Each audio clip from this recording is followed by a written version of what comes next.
une émission de contribution au développement par le pasteur Jonathan Sangu. Que Dieu bénisse notre nation. Que Dieu bénisse la République démocratique du Congo par le pasteur Jonathan Sangu. Un homme selon le pense de Dieu, pasteur Jonathan Sangu.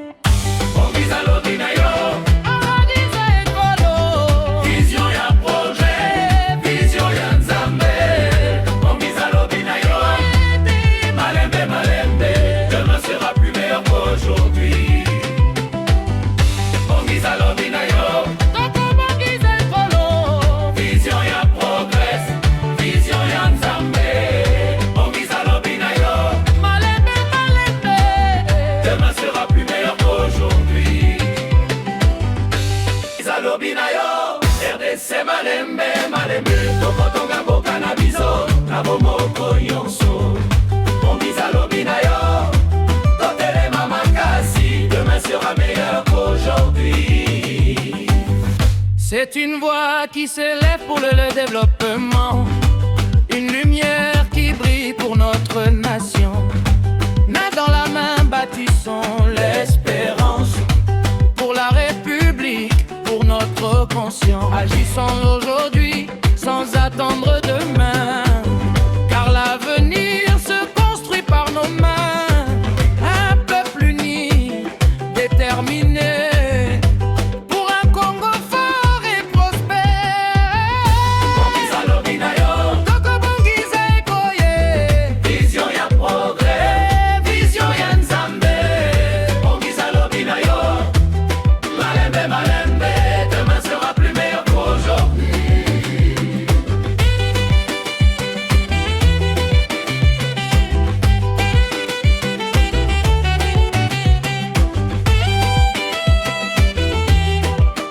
Bonjour et bienvenue encore une fois de plus dans votre émission, l'émission que vous aimez, l'émission que vous préférez. C'est l'émission Bongisa lobi na yo, oko bongisa lobi na ndenge nini yolisa bino. Awa nde toko apporter bino ba réponse nyonso ya comment bongisa lobi na yo. Qu'est-ce qu'il faut pour bongisa lobi na yo? Est-ce que eza kaka slogan to eza réalité? Toza wana pona ko apporter bino ba réponse nyonso en tout cas na émission oyo ezaka émission oyo biso tosolaka na ba Kinois, tosolaka na ba Congolais. Pona kolakisa bango pona babongisa lobi, qu'est-ce qu'il faut pour babongisa lobi?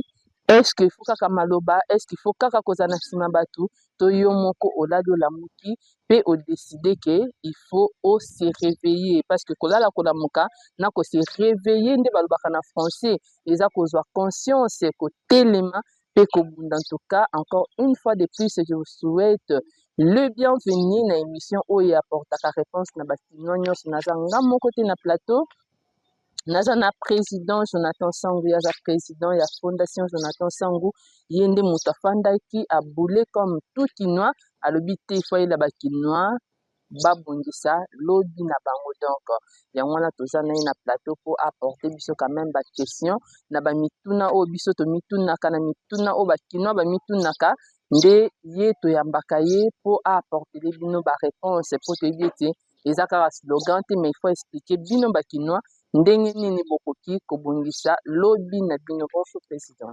Bonjour, bonjour maman. J'espère que vous allez bien. Oui, ça va. Aujourd'hui, on vous reçoit encore dans le cadre de Bongisa lobi na yo. Toza na posa bakino nyonso pe baza na posa bayeba Bongisa lobi na yo kaka nde totunaki la fois passée. Est-ce que eza slogan pour lelo tokoma omona moto a créé moi slogan na ye po esala ye après aye akomi makambo azosala na slogan oyo akreaki eza lisusu conforme te. Ah, merci. Te biso eza slogan te, mais eza juste une marque déposée oyo tolingi to expliquer na bakinois, une marque, une propriété propre, initiative to idée propre ya biso ya ngai na ye na yango mpona ko éveiller conscience ya couche nyonso tu ya population en commençant par les jeunes tomati tina ba autorité nyonso tu ya mboka. Voilà, donc ce n'est pas un slogan, mais c'est une représentation d'une propriété ya émission. Voilà. Ok, en tout cas, kaka nde président lobi eza slogan te eza propriété oyo aza mposa bakino nyonso balamuka baleka na kokota quand même na idéologie wana mais président tolingi toyeba pourquoi motu na motu faut aya na idéologie na ye est ce que motu mosusu akoki koya te amikotisi na idéologie oyo déjà moninga acréé parce que tomonaka yango même lelo na bagouvernement tokomi omona moto azalaki wana acréé mwa quelque chose yo ye oluki ochange yango pourquoi pas kozala na même idéologie bato nyonso. D'abord, c'est la mauvaise foi, vous allez en penser, wana. Ça, c'est ce qu'on appelle le détournement intellectuel. C'est-à-dire, moninga a créé lokomoko pour contribuer na yango liboso ya peuple, mais yo ye olingi oboma o wana po osala lisusu pe oyayo. Je crois que ça, ce n'est pas bien. C'est un détournement, c'est une manière aussi de combattre l'autre ami. Alors, donc, moi, je pense que ce n'est pas bien.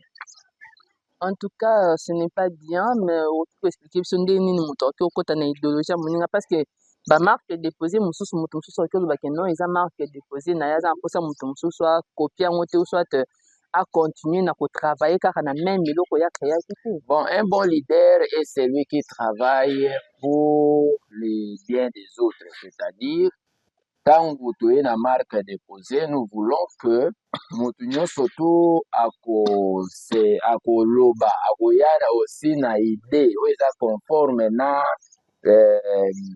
slogan oyo epesami wana, la marque déposée oyo epesami. Par exemple, pour notre cas, c'est l'émission Bongisa Lobi na yo. Il faut que mutu a comprendre c'est quoi, quelle est la philosophie de cette dénomination. Voyez un peu, chaque dénomination a la philosophie na yango. Nous avons une manière de voir les choses, nous avons des propositions que nous pouvons faire, et ça et là. Alors, mutu yo alinga kota pona ko kota na idée. Ce n'est pas mal parce que nous tous nous ne serons pas des dirigeants. Dieu a fait les choses de manière à ce qu'il y ait toujours un responsable qui vous montre la vision et que vous autres là, vous soyez derrière la vision.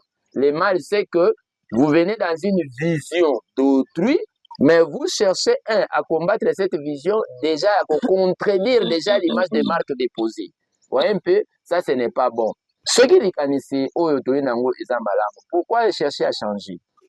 Il est mieux, tant qu'on y ensemble, et na même idée, même idéologie, de vous permettre de tous à la mieux compris, même par la même population.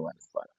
En tout cas, quand le président a biso, eza idéologie oyo il faut mutu nyonso s'intégrer na kati nango pona koyeba ndeni ya ko avancer au lieu ya mutu na mutu azoya aluka a changer des fois et perturbaka biso. Mais lelo tokomi o remarquer moi lelo moko lelo ba leader rebelle nde tobenga président oza mposa kaka bato babenga yo président donc au vendre juste les rêves à certains jeunes donc bango moyen balamuka eza te bazaka na nsima no président beaucoup de leaders font ça, beaucoup de il y a président, si on parle de leaders c'est une mise à politique ezala ba association baza mposa bango kaka nde bazala plus dans le devant. Mais toujours na nsima na bango donc balandaka bango kaka. Vous savez que mutu nyonso tu oyo azwi likanisi moko songolo na likanisi wana ye nde mutu ayebi yango malamu. Ye nde mutu aza komema peuple vers une finalité. Voyez un peu. Alors eza na yango mabe te que tout le monde bazala derrière cette personne là parce que ndenge azwi likanisi, je crois que aza na likanisi moko ayebi ke tokobanda d'un point A jusqu'à un point B ou C ou jusqu'à aller même dans le point Z. Donc eza mabe te soki moto azwaki likanisi bino nyonso boza na nsima na ye bolanda ye. En tout cas, je trouve pas du mal là-bas. Eza pe question ya koluka peut-être kovendre kaka ce qu'on a te. Mais par exemple, dans les cas d'espèces, l'émission Bongisa Lobi na yo, oko remarquer que en réalité, ata yo ndenge to solola awa, ozalaka vraiment na posa ya lobi na yo ezala bien. Ndenge toza na kati ya mboka Congo, susi souhait ya mutu nyonso ya Congolais nyonso tu eza ke mboka ezala malamu, ezala na kimia, tolia na bien, tolata bien, tomela bien, totambola, mutu avake na ba occupation na ye librement.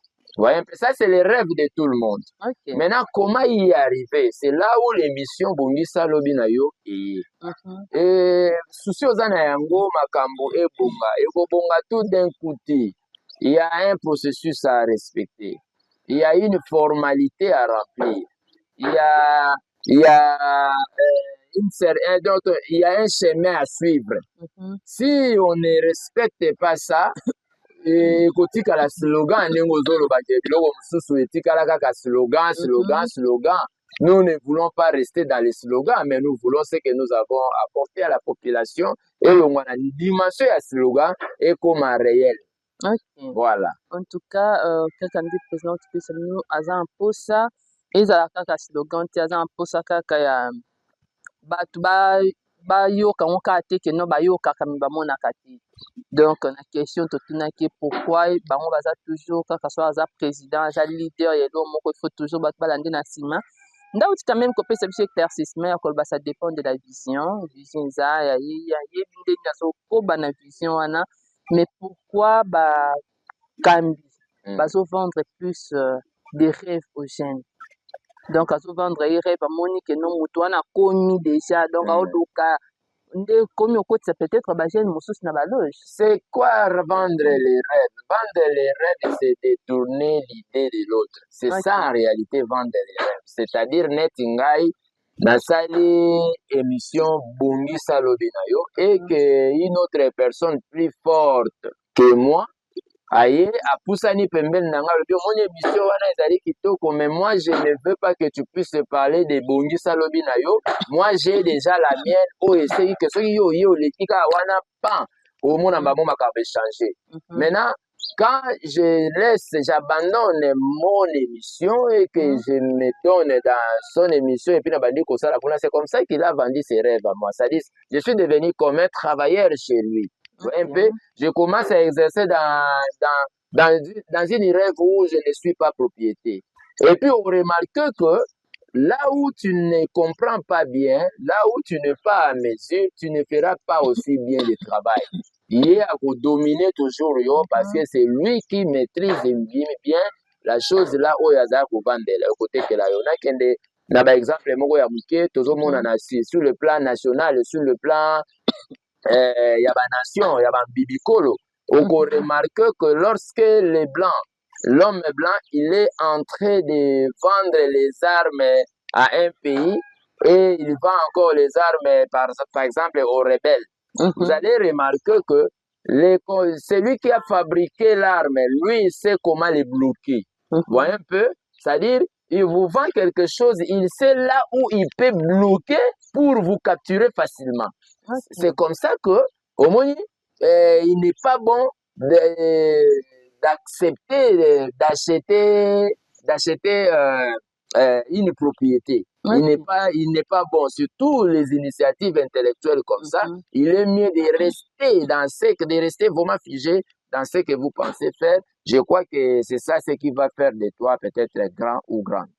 En tout cas, donc, si vous voulez devenir grand, donc restez au moins dans l'idéologie et l'opposaki nango déjà au début.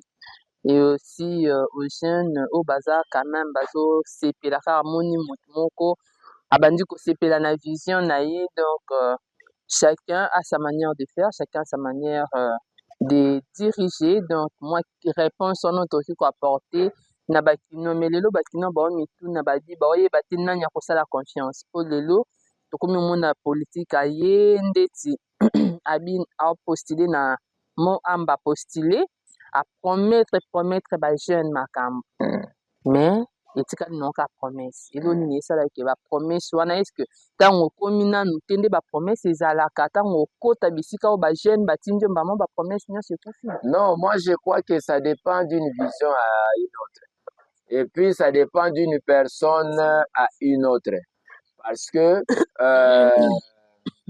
lorsque vous promettez aux gens, je crois que période wana ya promesse, c'est une période autre que période de réalisation, que période de réalité. Tu vois un peu? Donc, période wana eza vraiment période mosusu.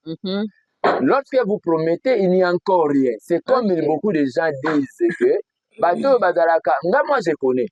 Même des professeurs baopesa biso mayele na kati ya baete. Soki professeur afandi azopesa bino cours yo moko ofandi otala olobi te oh penza soki batie akobongisa. Ok. Mais au monde les mêmes professeurs au botelaki motema lorsqu'il arrivera aux affaires. Donc, ça peut agir plus mal que même Bao Bazala, professeur. Ok. Tu vois un peu? Donc, ça dépend d'une vision d'une personne à une autre. Tout dépend. Mais ce qu'il faut retenir, c'est que tout le monde n'est pas la même personne. Mutuna mutu azana ba valeur na ye, mutuna mutu azana éducation na ye, mutuna mutu azana vraiment na chemin na ye, mutuna mutu azana ba idéologie na ye. Azana ba interdit na ye mutuna mutu azana ba vraiment na ba point spécifique où il est lié. Voilà comment je peux répondre à cette question. Ok, en tout cas, c'est la réponse que le président a apporté les bisous. Mais quand même, tout ça pour ça, tu vas toujours dans le cadre de bongi salobi na yo. Et ça peut-être na moi j'ai un moko na coin na ya zarape na moi batu na ye oya lidak aya lobi na moni vision oyo eza bien. Aluki intégrer vision. Est-ce que koya na expliquer bino vision oya za nango pour bino bo apporter un plus na vision oya za nango soit il faut aya à intégrer vision oya Fondation Jonathan Sambou. Tout dépend des statuts de fonctionnement de chaque organisation. Tout dépend en tout cas na statut one. Nous sommes dépendre d'un statut à fonctionnement. Je ne vais pas aller plus loin, je donne seulement l'exemple de ma propre fondation.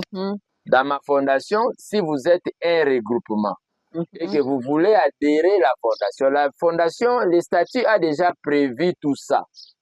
Chez nous, par exemple, il suffit seulement que vous, les leaders, vous vous conformez d'abord aux règles établies, aux règles trouvées. Vous voyez un peu? Si vous vous conformez, alors nous allons marcher en harmonie. Mais si vous se conformer, toi tu viens. Écoutez, deux visions ne peuvent jamais marcher ensemble sans que basé au Canada. Lorsqu'il y a des visions, il faut qu'il y ait une vision qui accepte d'entrer dans l'autre et que l'autre vision là disparaît.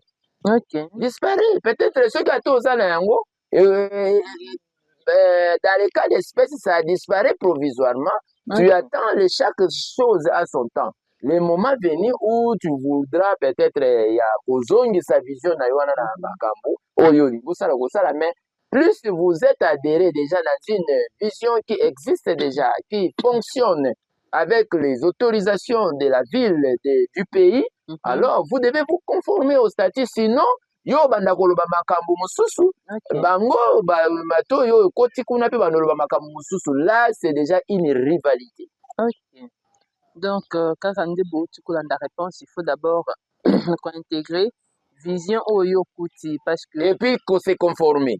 Voilà. Qu'on se conformer na vision oyo kuti, peu importe déjà on t'a préparé qui bien avant, parce que tout le monde a chaque groupement, chaque groupe est quand même na vision na on, mais ceux qui veulent s'adhérer na vision ya mutu mususu, il faut quand même qu'on se conformer na vision wana pe na likambo oyo mutu aza na kati ya kosala. Donc c'est un peu ça la réponse, mais bakinois pe baza quand même na posa baye badelo baye bakuti mutu moko leader moko na vision na ye basadere bakoti na kati ya vision wana. Eloko nini ekosala te lobi ekotisa lisusu mwa baconflit kati na bango, parce que toyebi ete bisika bajeune bazalaka, bisika bato baévoluaka mwa conflit ezalaka. Eloko nini ekoki kosala ke non lelo lobi ekóma na baconflit oyo ekomi ke non ezalaki ide na ngai ezalaki ide na ngai? C'est l'incompréhension du départ. Déjà lorsque mutu aza kokota na vision moko a comprendre yango te, les motivations, les mauvaises motivations oyo ndeko ayelaki, il a ça dans sa tête. Mutu nyonso ayaka na motivation moko boye caché dans sa tête, azotambola na baobjectif ya motivation oyo aza na yango. Lorsque akorencontre yango te esika ye akoti, c'est alors que makambo wana eyaka. Tukuswana ekomi kuwelana ekomi mutu na mutu akomi kopesa une position moko contraire de la position d'ensemble. Donc c'est vraiment yango moni Même chez nous, on ne peut pas faire adhérer quelqu'un. Mieux vaut qu'on a faire adhérer Batu Oyo, il est. Baza na bango ba mama, bazo kipe na bango makambo mosusu te, baza pe na problème ya kokele lobi te que on faire adhérer quelqu'un qui il est intellectuel mais il ne vous comprend pas. Ok. Il est intellectuel mais il a une motivation cachée. Une mauvaise motivation contraire à vos motivations. Ok. Vous voyez, quand vous avez une telle personne, sachez que c'est une bombe de retardement dans votre propre structure. Ok. Donc, parce que vous allez parler des langages. Vous n'aurez jamais ce langage avec Moutiandengwana. Or, ils ont la parti politique, ils ont la église, ils ont la fondation, ils ont la ONG. Biloko wana nyonso ba regroupement na nyonso tu mission to finalité na bango elingaka ndeke batu nyonso tu oyo bakoti bokoma idéologie moko bobanda ko raisonner ndenge moko. Vous savez pourquoi jusqu'aujourd'hui la Fondation Jonathan Sangou n'a pas encore donné sa position par rapport à l'appartenance dans un parti politique? Parce que chaque parti politique est dans la idéologie na yango. Un peu. Et puis la fondation est à politique. Mais cela n'exclut pas, par exemple, la personne du président de la fondation que je suis, que je m'adhère à un parti politique où je soutiens leurs idéologies. Okay. Lorsque je vais m'adhérer à un des partis, c'est-à-dire, c'est comme si dans mes ambitions politiques, en tant qu'individu, dans mes ambitions politiques, je dois travailler conformément aux idéologies de cette parti politique. Vous voyez un peu? Mais si j'ai d'autres motivations contraires, au moment que d'abord on a ces gens aussi ne vont pas m'accepter parce que je n'ai pas la même vision. C'est là où il y a même la mort intervient, poison intervenir, voilà, c'est un peu ça. Donc, quand vous voulez entrer dans une vision, faites le nécessaire de comprendre la vision pour que vous marchiez bien. En tout cas, donc, on a sa réponse au président Pessibiso Mekasi. Toza na posa toyeboye biso makambo ya politique, toyebi ke association eza apolitique, mais quand même mutu personnellement mutu en tant qu'individu toza na ambition politique ya adhérer na parti politique, mais lelo tokomi omona ba association mosusu ekei tokomi omona encore ekomi rassemblement comme parti politique. Oui, mais ça c'est un développement. Où est le mal? Vous pouvez commencer quelque part et pour arriver quelque part. Ça ce n'est pas mal. Tokoki eloko eza mabe eza kosala makambo libanda ya oyo eza autorisé na oyo babengaka na lingala mobeko likonzi en français la constitution de la république. Wana soki osali makambo libanda na oyo eza établi wana eza mabe. Mais si vous aviez commencé, par exemple, nous sommes une fondation ASBEL, l'association sans but lucratif, et que etuluku ya bato bazali emoni kete président na biso toza na posa omizwa misama na parti songolo pakala et que individuellement parlant je suis devenu parti politique et que demain ou après demain bamoni que tozali peut-être na ngolu makasi ya koservir mboka malamu mais mpona koservir mboka cette fois-là et au sein de tout servir yango lokola association, mais tout servir yango lokola parti politique. Qu'est-ce qui empêche que on était dans une ASBEL, mais ça peut se transformer, ça peut toujours arriver. Ce n'est pas un péché, ce n'est pas mal. D'accord, en tout cas, quand on dit qu'il apporter l'éclaircissement par président, il faut parce que Congolais tout comme tout là tout l'amour qui te moni association de deux comme parti politique donc président aussi quoi apporter bino éclaircissement ya koyeba ce n'est pas interdit so dépendre na vision na bato yo so kumba na évolution ndenge tozo kendele soki mboka papa ata bandeko oyo bakonzi oyo bakomi na esika oyo bakomi peut-être bakomi kuna na posa na bango te peut-être bakomi kuna po etuluku ya bato bango bazali kotambusa bayebisi mokonzi babi te mokonzi na esika oyo tokomi po totambola malamu po tosunga mboka malamu po tosunga bandeko malamu parce que en tant qu'association nous sommes limités, on peut pas faire d'autres choses, on peut pas parler peut-être de n'importe quoi n'importe comment, mais en tant que parti politique là la vision change, même le pouvoir change, la manière de parler change, makambo nyonso tout est changé. Mais ce n'est pas interdit. Mais le grand problème, c'est qu'il faut se conformer à la constitution de la République. Tant que vous devez toujours vous référer que dit la constitution. Parce que moi, et puis ce n'est pas facile. La même association, association comme parti politique. Maman, bauti musika, usakanate. Kolongwa dina association comme parti politique, ezali panangu bate. Ezali makambu penza ezana kati wana. Yo nano mona te osali parti politique ezaka yo na mwasi na bala na lokwa ndebe église mingi ezala.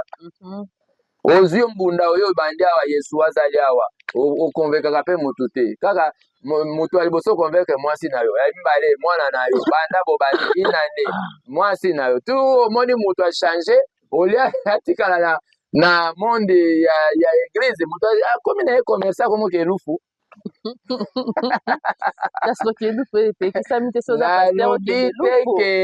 Kokende lufu epekisami. Na lobi awa nazolobela vision.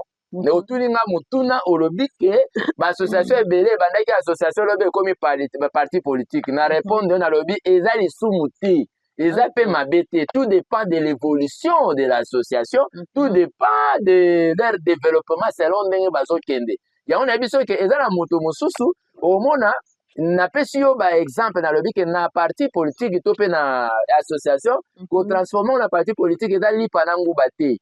Esengi ozala na motivation za na bato oyo bakosala mpe orespecte baprocédure oyo esengi mpo ete okoma voye mpe. Alors soki omoni ke obandi makambo nyonso wana yo ozaka mbangu te nakoma parti omona oza parti ozaka yo moko daye ozwa mpe mokanda te autorisation atake parti parce que okoki kozala yo moko te. Yango napesaki exemple ya bandeko mingi abandi église ayebi kaka ke kuna bando ozwa mabonza moto liboso aconvaincre mwasi na ye ya mibale mwana na ye babando obeta mbunda ti Yesu azali awa ti inane e bato bayaka te eza bato bayaka te.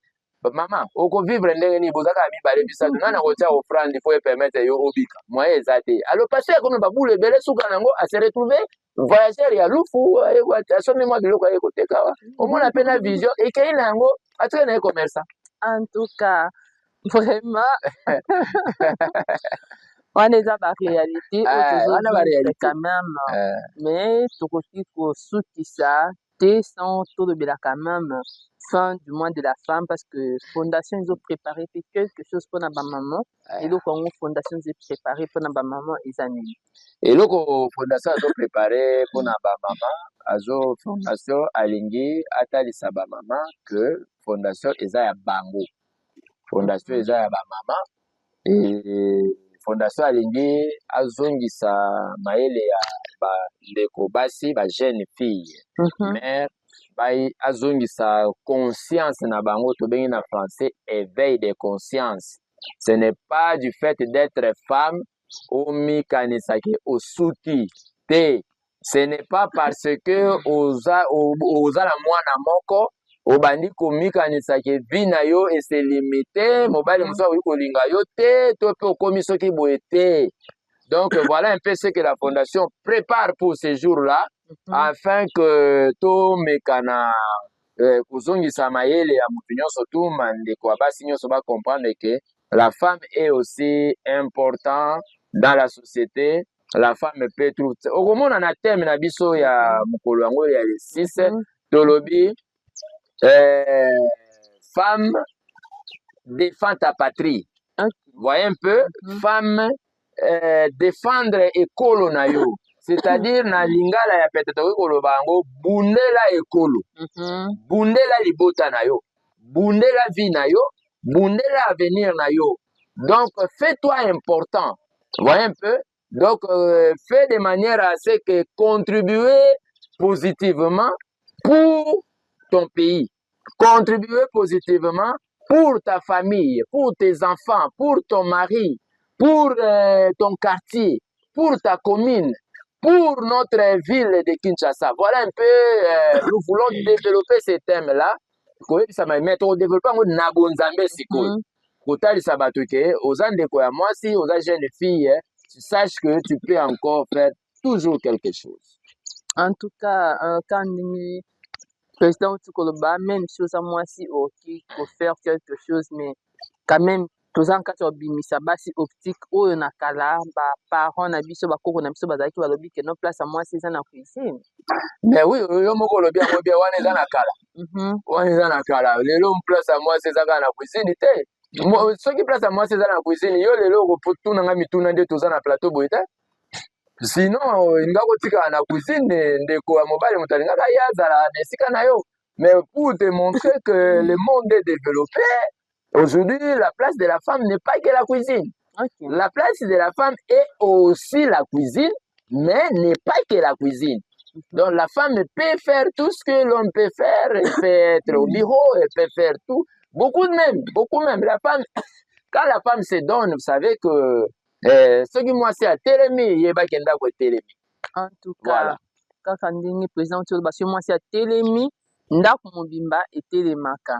Mais quand même, appel aux autres anciens à femmes pour une journée où la fondation préparée bango ezani. Tobengisi ba mama nyonso tu mukolo na le 6 pour na biso ekozala une journée à l'occasion de la clôture du mois de la femme. Tozali na mateya oyo ndeko mwasi pe bandeko basi bakozwa na nzela ya mwasi.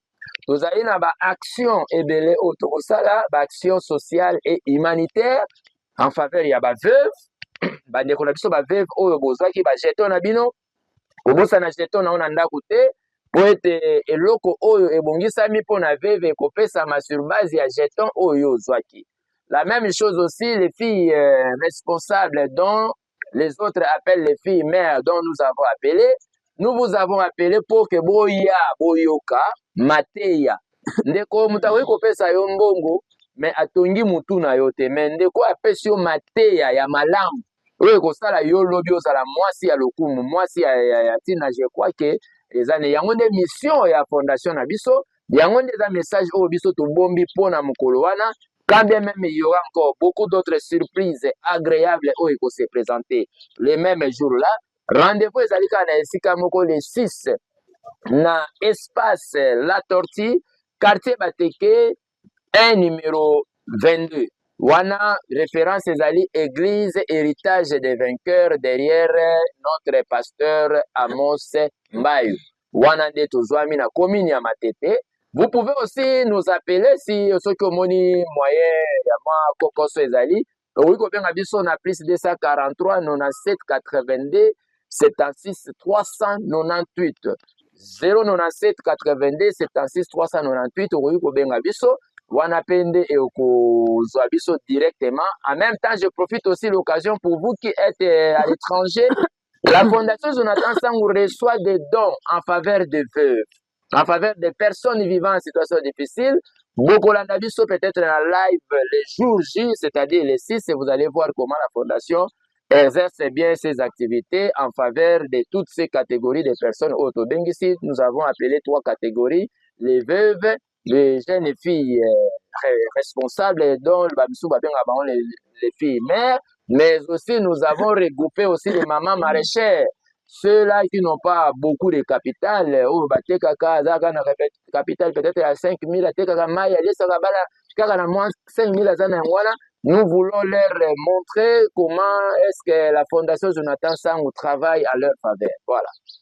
En tout cas, l'appel est lancé. Nabino bae boza kana souci ya bandeko na ba congolais de ba bini ba vie difficile en tout cas. C'est appelé pour vous, mais aussi les rendez-vous est pris pour le 6 avril pour la clôture du mois de la femme. Pour moi, si Azamuta apporte à vie, na famille, na foyer, même c'est elle qui donne aussi la vie aux enfants. C'est pourquoi il faut toujours célébrer moi si Fondation Petika Nasimate Dobi Yepe Azo clôturer mois de la femme na ko matisa ba maman na ko pesa bango place na bango ya bomwasi. En tout cas appel wana eza pona ba maman nyonso ba maman bazwa ki jeton na ba bazwi jeton te bazana posa ba ko découvrir Fondation Jonathan Sangou.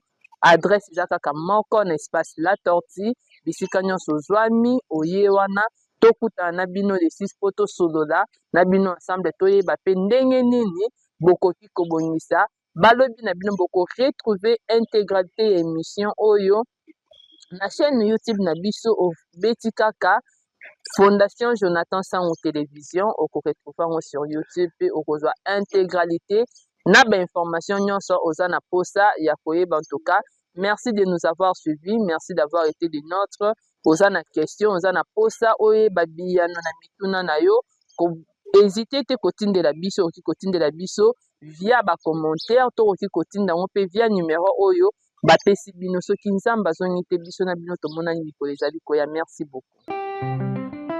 Une émission de contribution au développement par le pasteur Jonathan Sangu. Que Dieu bénisse notre nation. Que Dieu bénisse la République démocratique du Congo par le pasteur Jonathan Sangu. Un homme selon le pense de Dieu, pasteur Jonathan Sangu. Vision ya projet, vision ya nzambe. Bongisa lobi na yo, malembe malembe. Demain sera plus meilleur qu'aujourd'hui. Bongisa lobi na yo, vision ya progrès, vision ya nzambe. Bongisa lobi na yo, malembe malembe. Demain sera plus meilleur qu'aujourd'hui. Bongisa lobi na yo. RDC malembe malembe tokotonga mboka na biso na bomoko nyonso. Bongisa lobi na yo totelema makasi. Demain sera meilleur qu'aujourd'hui.